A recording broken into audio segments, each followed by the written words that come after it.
Action. Hey guys, so today we're going to be talking about shims, which are also called wedges. You're going to use them if you're filling a space or trying to create a space, all right?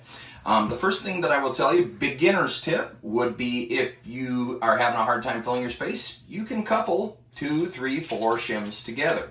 When I do that, I like to use Gorilla Tape just because I don't want these things moving later on. And this stuff is better than duct tape. I highly recommend it. Now, sometimes you have a situation where you need to shim something, but you can't have the ass end hanging out. This is an example down here. Take a look down here, cameraman. You see this gap down here?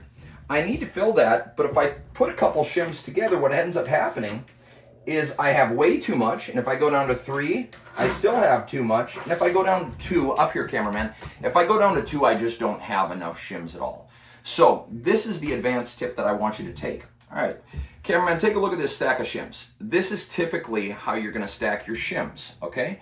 With the wide end on one side and the small end on the other.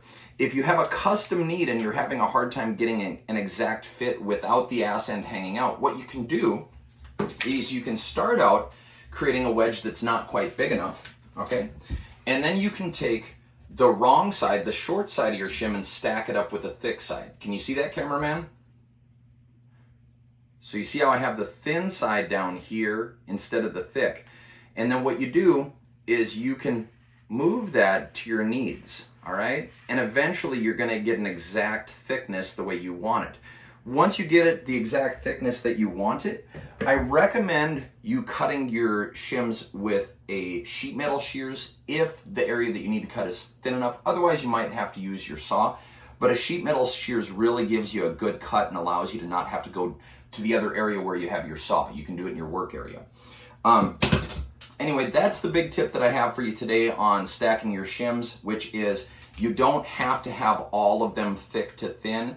You can stack them in different kind of arrangements. You can cut them, you can tape them, you can make an exact shim the way you want it. I hope this helps. If you like this video, give me a like or a subscribe. Have a great day, guys.